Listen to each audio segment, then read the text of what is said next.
Hello, this is Chef John from foodwishes.com with Awesome Blossom Onion Bites.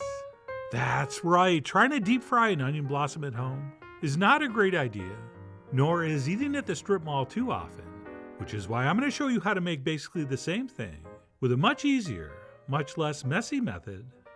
And yes, these are not just awesome, they are extra awesome. And to get started, we'll mix together our awesome blossom sauce, which starts with some sour cream, to which we will add a little bit of mayo, and then we are definitely going to want to include a nice big spoon of horseradish, which is one of the key ingredients to making this awesome. And then we'll finish up with a little bit of ketchup for its sweet tanginess and also a little bit of color. And then we'll take a spoon and give this a thorough mixing, at which point we have to give it a taste and adjust if necessary. And this tasted awesome, but I really wanted it to taste extra awesome. So I decided to add a few shakes of cayenne, and then I gave it another mix and another taste. And of course, you're going to have to do the same thing to yours. I mean, you are, after all, the Michael Scott of what this got. And that's it. Once that's tasting exactly how we want, we'll pop that in the fridge until we need it. And then we'll move on to the only actual prep we have to do, which is dicing one onion.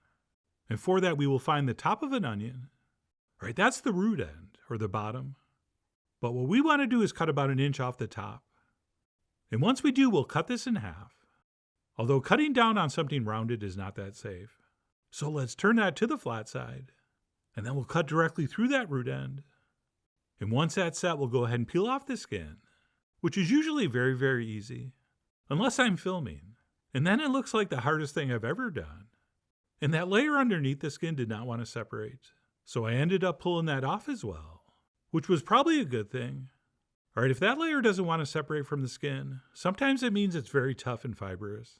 And once we have our onions peeled and halved, we will take our knife and slice straight down. And of course, the closer we make these cuts to each other, the finer our dice is going to be. And whatever distance those slices were apart, we will make the same thickness cuts go in this way. And we'll do that until we get down near the root, at which point I stop, since I don't want to fuss around with that. And it is the harshest part of the onion. And after the initial dicing, if you want to give this another chop to make things a little smaller, go ahead. But this was pretty much looking exactly how I wanted. And then what we'll do is transfer 2 cups of these diced onions into a mixing bowl, which is pretty much what you're going to get out of one standard yellow onion. And then once bowled, we'll sprinkle over a teaspoon and a half of kosher salt.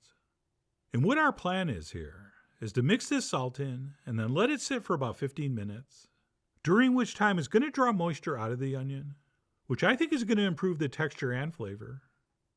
So yes, this step is optional, but it's been my experience that vegetables you salt before you cook them always, almost every time, taste better. And it's kind of hard to see here, but after 15 minutes, once you unwrap these, you will notice the onions look very wet and kind of sweaty, which again is that salt drawing out the moisture. So what we'll do is transfer those onions into a strainer, and we will rinse those very, very thoroughly under cold running water, which is going to remove all the excess salt. And then what we'll do is let that drain for a couple minutes before we transfer it into a dry bowl, and we will start introducing the rest of the ingredients, beginning with a nice big pinch of salt, as well as some freshly ground black pepper, followed by a few shakes of cayenne. We will also do some garlic powder, which is not the same as garlic salt. Okay, if you use that, you probably don't need the pinch of salt. And then we'll finish up the dry ingredients with a little bit of cornmeal, followed by some all-purpose flour. And then last but not least, some baking powder. Not baking soda, baking powder. And then what I like to do before we add the milk is give this a quick stir. And we could, if we want, probably add that in with everything else.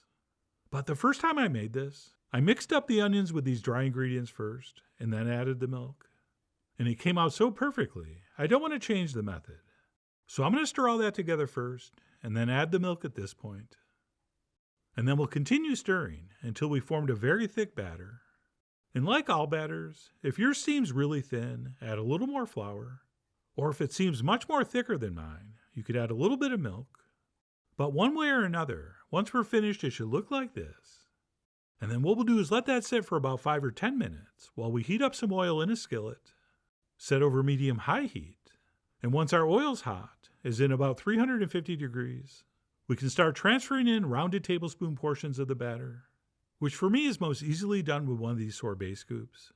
But just a couple spoons will do the exact same thing. All right, use 1 spoon to scoop and 1 spoon to push it off. And I generally just go with a round shape since that's the easiest. Although I guess round-ish would be a more accurate term. But anyway, since I'm using a small pan, I'm only going to be able to fit 6 in here. Which is fine since these only take about 3 minutes per side. And we can keep the finished ones in a warm oven until we're done. And I didn't have much trouble with these sticking together. But once they're in the oil, after about 30 seconds or so, it is not a bad idea to check with a spatula to make sure that's not happening. And that's it after frying for about 3 minutes. We'll go ahead and flip those over, which I'm going to do with a spatula and possibly the help of a fork. Okay, as long as you're not splashing oil on yourself, you're doing fine.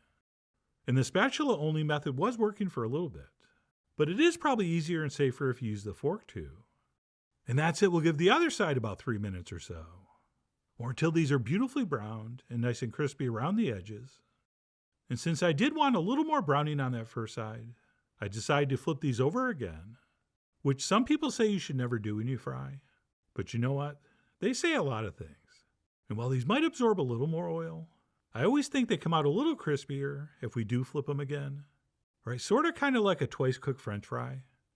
And that's it. Once our awesome blossom bites have fried for about 6 minutes total, we will carefully, and in my case a little bit awkwardly, remove those from the oil onto a paper towel lined plate. Okay, I thought this strainer would slide right under, which it didn't, since I only have about a ½ inch of oil in the pan. But anyway, it was fine, and I eventually got them out. At which point I fried the rest for a grand total of 16 bites. And we'll go ahead and serve those up next to our awesome blossom sauce, which I'm going to garnish with another shake of cayenne, because as I've already mentioned, we want these to be extra awesome, which I'm happy to report they were. But before we get to the extra awesome taste, let's listen to the extra awesome texture.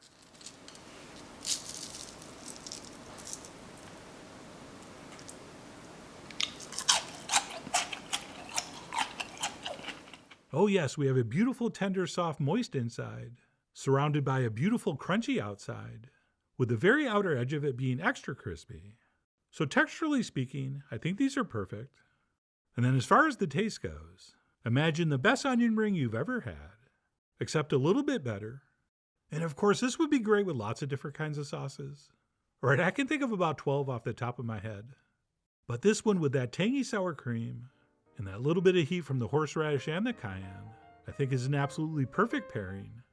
But whether you make and serve these as shown, or you come up with your own extra awesome version, I think this is a great way to capture the magic of a deep fried onion blossom, and I really do hope you give this a try soon. So please follow the links below for the ingredient amounts, a printable written recipe, and much more info as usual. And as always, enjoy.